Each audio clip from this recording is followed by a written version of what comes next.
চট্টগ্রামের ২১টি বেসরকারি কন্টেইনার ডিপোতে তৈরি হয়েছে ভয়াবহ জট। হঠাৎ করে রপ্তানির ফ্লো বৃদ্ধি ও ঈদের ছুটিকে সামনে রেখে রপ্তানিকারকরা তাদের পণ্য আগেভাগে পাঠিয়ে দেওয়ার সংকটের সূত্রপাত বলে দাবি করছে বিগটা।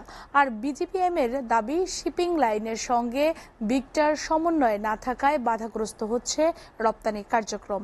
এদিকে শিপিং এজেন্ট অ্যাসোসিয়েশনের দাবি, হঠাৎ করে রপ্তানি পণ্যের চাপ বাড়বে তা আগেভাগে জানায়নি রপ্তানিমুখী শিল্প প্রতিষ্ঠানের মালিকরা। অমিত দাসের ক্যামেরায় সোহাগ কুমার বিশ্বাসের প্রতিবেদন। চট্টগ্রামের পতেঙ্গা ইনকন্টেন্ট কন্টেইনার টার্মিনালের সামনে চিত্র এটি।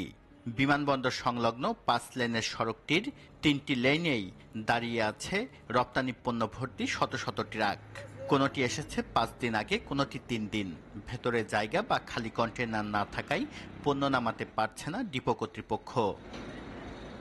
একই চিত্র ইসহাক ডিপো, এসএপিএল, কেডিএস লজিস্টিক সহ ২১টি বেসরকারি কন্টেইনার ডিপোর। সবগুলো মিলিয়ে ৫,০০০-এর বেশি পণ্য ভর্তি ট্রাক, কাভার্ড ভ্যান ও লরি দিনের পর দিন পণ্য নিয়ে দাঁড়িয়ে আছে খালাসের অপেক্ষায়।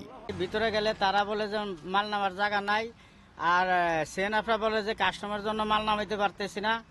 বিভিন্ন অজুহাত দিয়ে আমাদেরকে রাস্তাঘাটে বসে থাকা লাগে। ৩ দিন, ৪ দিন, ৫ দিন, এক সপ্তাহ, এরকম ১৫ দিন এরকম থাকা লাগতেছে। ৪ দিন ওভার হয়ে যাচ্ছে আজকে। সিএনএফ আমাদের বলছে যে বিকালের পরে দেখা যাবে, মানে সন্ধ্যার পরে কি হয় এটা জানানো হবে। এতে উদ্বেগ জানিয়ে বিজিএমইএ বলছে, অপটক আর শিপিং লাইনের মধ্যে সমন্বয় না থাকায় প্রতিটি ডিপোতে তৈরি হয়েছে ভয়াবহ জটের। এতে ক্ষতিগ্রস্ত হচ্ছে রপ্তানি কার্যক্রম। আমাদের বায়ার, ফরওয়ার্ডার এবং শিপিং এজেন্টকে একটা প্ল্যান দেয়। ফরওয়ার্ডার এবং শিপিং এজেন্ট আমাদের বুকিং নেওয়ার পর তারা নির্দিষ্ট করে কোন তারিখে মালগুলি হ্যান্ডওভার করবে। তাহলে একই জিনিস ডিপোর মালিকরাও জানে, তাহলে তারা অবশ্যই এটার একটা ইনিশিয়েটিভ নেওয়া উচিত।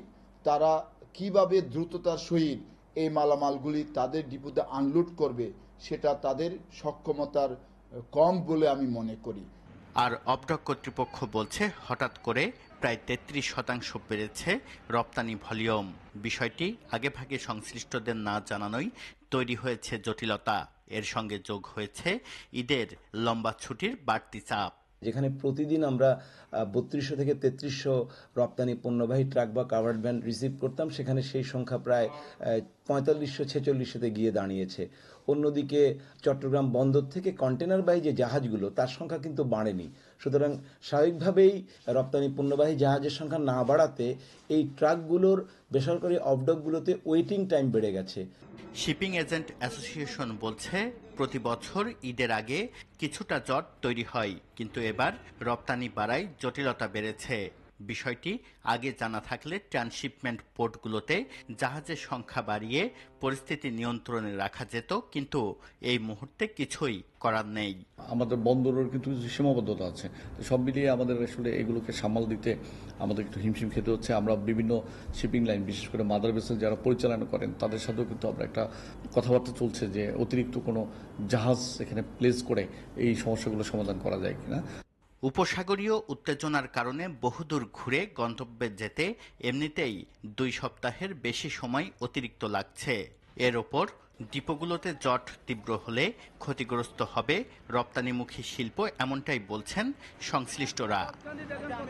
সোহাগ কুমার বিশ্বাস, এসএটিভি, চট্টগ্রাম।